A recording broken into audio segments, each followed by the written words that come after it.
Welcome to MacGyver's Workshop, where you never know what we're going to be working on next. If you're not too careful, you just might learn something.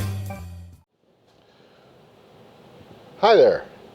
Welcome to MacGyver's Workshop, where you never know what we're going to be working on next, and if you're not too careful, you're liable to learn something. So this is the 2011 Jeep Patriot that I've been battling with a while back. As I had mentioned in a previous video, we overhauled the CVT in this because it had a broken belt. An issue we've been having though since then, of course we never knew how it ran or what pressures it may have had prior to coming in here, but afterwards, practically as soon as the transaxle gets up to a normal operating temperature, usually about 10 or 15 minutes after driving it, then the pressures will plummet. And in one of my previous videos I put up on this issue, it was like 17, 15 psi on primary and secondary pulley pressure. It's crazy low. And we went all the way through this thing: new belt, new valve body, new pump, new torque converter, all new clutches and seals. Nothing obvious, that we could detect that there was an issue. Made sure it's got the proper CVTF +4 fluid in it. So now what we're going to do, I never filmed the overhaul on this. I just was not able to do it when I did the overhaul due to time and constraints and so forth. So now I'm going to pull this thing back out and we're going to tear it down and we're going to go through it with a fine-tooth comb. Now, if we're going to pull this transmission out of this 2011 Jeep Patriot, you're going to need some tools. Now I've got the big stuff here. Well, first, obviously, you're going to need a transmission jack. Now, I have a tall one because I'm using a lift, but always make sure that you have some kind of strap arrangement there to strap that transaxle down to the jack so you don't end up picking it up off the floor. That would not be good. Then, of course, we're going to need a drain pan. And this is a very worthwhile investment. And always keep it nice and clean. And it's just good practice to keep your tools clean anyway. And then to that point, you want a garbage can.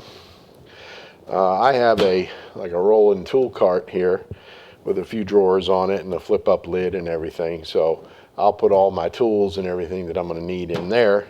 And I'll use it to keep all my tools that I'm going to go to, and I'm going to show you all the tools we're going to need here in just a minute. And perhaps one of the most important tools that you would need to do this job with is a support bar, which goes across the fenders and holds the engine up while you pull the transaxle out, because half the motor mounts are on the transaxle. So you don't want the motor hanging down off of that one mount on the other side and possibly damage it. So you'll get to see how this works and how this gets set up here in just a wee bit. And then I left it over here, but one of these little containers, like with a magnet on the bottom, they're always handy for nuts and bolts and things like that. And now let's go over to the workbench. Let's look at some of the small hand tools and items that we'll need. In 1/2-inch drive, you will want a 19 millimeter. That's going to be for your lug nuts for your tires. And you're going to have an 18 millimeter. and you're going to have a 22 millimeter. And you're also, if my memory serves me correctly, it's either going to be 1 1/4" or 1 5/16" for the axle nut, where the CV axle goes through the front wheel hub. And then that's all 1/2" drive stuff. I know this is 3/4, but I have an adapter for it. In your 3/8, you want a 10 millimeter deep well and shallow. 12 millimeter, I've only had need for a shallow, and that's only really if you're taking the transaxle apart. Then a 13 millimeter deep and shallow, a 15 millimeter deep and shallow, and a T27 Torx. And what that is, that's like a little star bit, and you're going to need that to get the dipstick tube out. And yes, you need to pull the dipstick tube out, or you will not get that transaxle out of that engine bay without a major fight.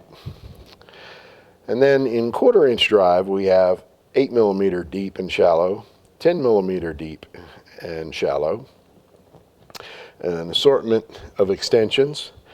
I usually have a couple of 2-3 in each size, 1/4", 3/8, and 1/2". In some cases, you may need to combine a short one and a long one, and a deep or a shallow socket to get just the amount of reach you need to get onto a bolt or a nut or what have you.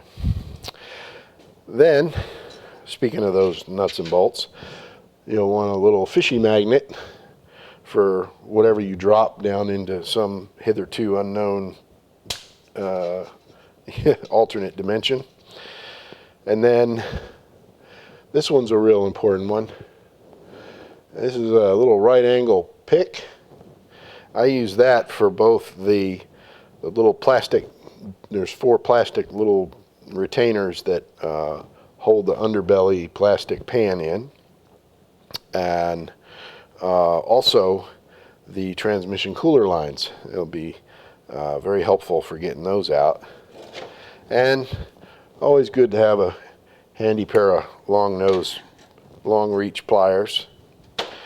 And let's see what else we got here. Oh yeah, and if you're going to be doing anything inside the transmission, go ahead and get you the ATSG information. That is, let me line up here so you can see it, and that has like all the different, for example, this particular page has all the different feed holes for the different clutches where we'll be air checking them. Brake parts cleaner for cleaning transmission fluid off of stuff. This is a trim clip pliers, and that's for like popping those little trim clips out. Again, if you're doing any diagnosis on a CVT, you want a manual pressure gauge, and you want one that's over, that's going to be over 1,000 or 2,000 psi, because the pressures inside the CVT transaxles are immense, and your standard little pressure tester won't work, because they only go up to about 450 psi. Now, a couple of different pry bars, different lengths. You'll see where this big one really will come into play when we start going to tear this thing out. 17 millimeter wrench, 18 millimeter wrench, impact gun. I use an air one because my battery powered one just really isn't as strong as I'd like it to be. Then I have a 3/8 gun that's for my 3/8 sockets, makes quick work of whizzing stuff out. Then an assortment of ratchets here. I have this neat little dually one that's kind of double-headed with 1/4 inch on one side and 3/8 on the other, and it's a little short, stubby, flexi handle one that's real handy for getting in and out of places. And this is my favorite go-to ratchet, 3/8. And then I have one with a skinny head on it that is real good for getting into tight spaces. And then I got one with a flexi head on it. You'll find that that's going to be real handy too. Then I have a 1/2-inch drive ratchet. We'll use that for breaking loose the motor mount bolts and the turning the engine over with that 22mm socket to get the torque converter bolts out. And by the way, with regard to that 22mm socket, you can use a 7/8, and the 19 you can use a 3/4. But the 18 got to be an 18. And then, since I'm going to be working inside the transmission, I also have a collection of torque wrenches. This little baby one here is what they call an inch-pound torque wrench, and also does Newton meters. And then a regular torque wrench, foot-pounds and Newton meters. So that's it for all the tools we should need, unless I forgot one, and then I'll have to sheepishly admit that later on in the video. So let's get started. Now, normally you would probably start by taking the tires off and so forth and so on, but since I'm going to be going into this transmission, I want to drain as much of the fluid out as possible. So we're going to start that process first, and then it can be draining while we're pulling the tires off and the axles out and things like that. So to do that, we're going to need our 10mm socket, and I'm going to put it on my little 3/8 whiz gun, and we're going to need our little right angle pick thingy. I'll show you where that comes into play here in a minute. Now, on the 2011 Jeep Patriot, you're going to have 3 10mm bolts in the back here, and you'll have 3 up front here. Now, one was missing on this car when it came in, so we won't be going after that one.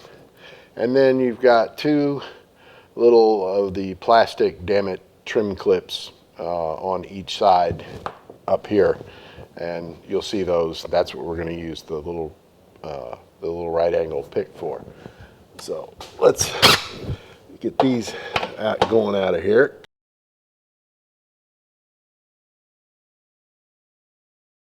Now, fortunately, on this car here, pretty much all your bolts all look different, so it's easy to remember where they go.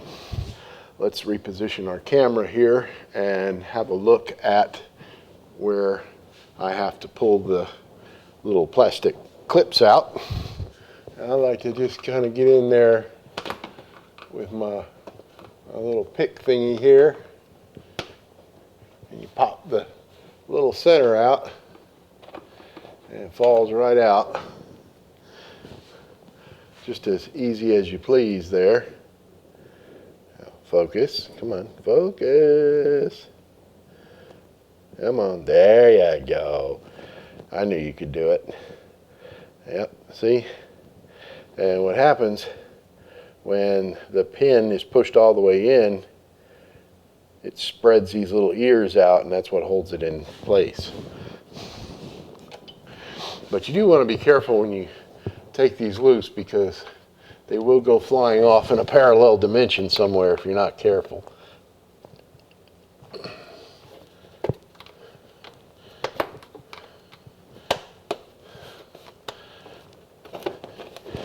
Now we got 2 more on the other side. We'll get those. To do that, I'm going to spin the steering around the other way. I'm not going to bother moving the camera because it looks the exact same on this side, just the opposite side. Now we're going to roll our drain bin over here,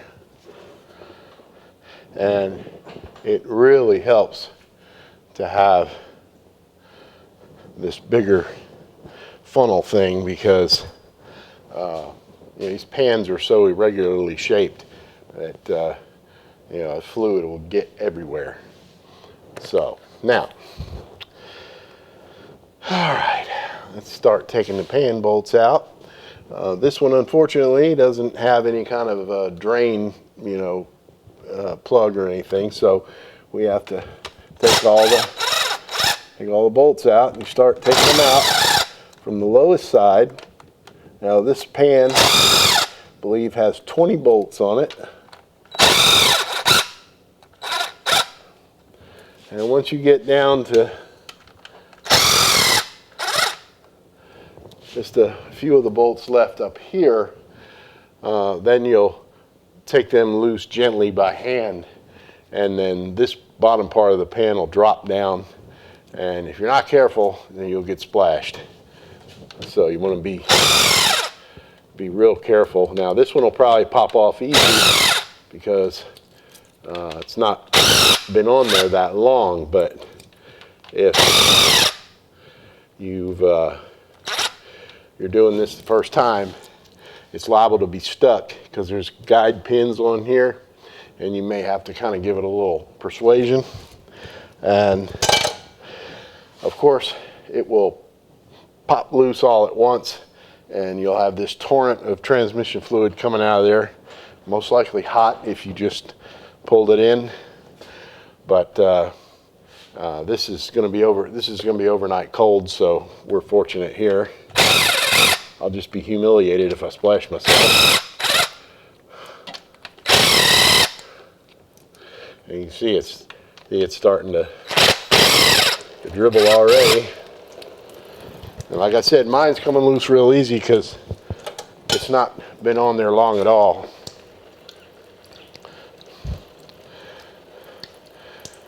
It's a good idea once it starts draining at that level, just let it do that for a while until the majority of the fluid comes out, and then you can worry about getting these last few bolts out, because even then the pan will drop and there's still a considerable amount of fluid in there. So all right, you see it's starting to slow down a little bit, and we'll start taking these few last remaining bolts out here.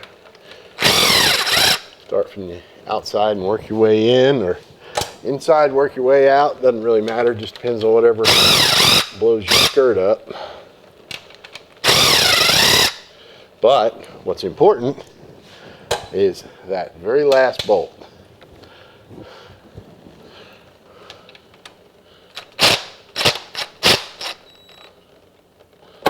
Oop.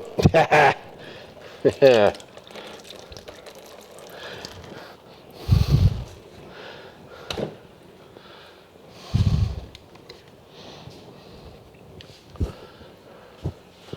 And then I'll just take this out the rest of the way by hand here.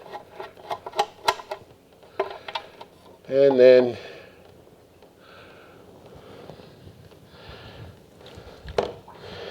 dump the remainder of your fluid down in there. And make sure that your funnel is catching everything.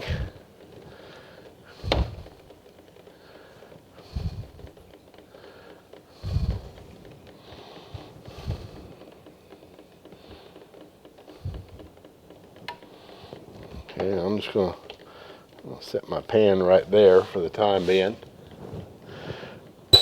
Then what I'm going to do, and this is just really more of a thing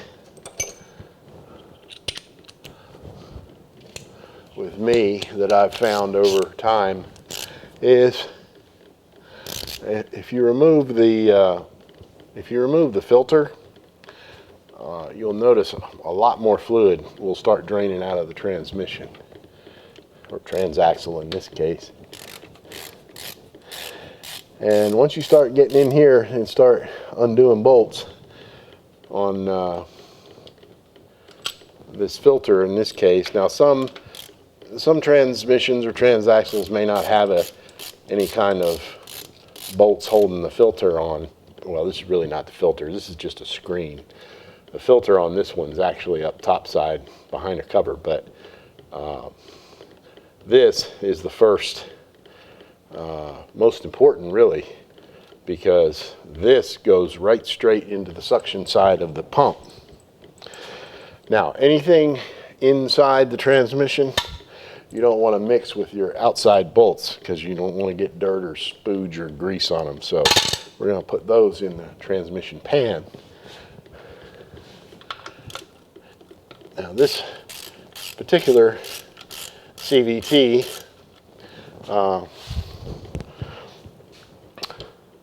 for those of you who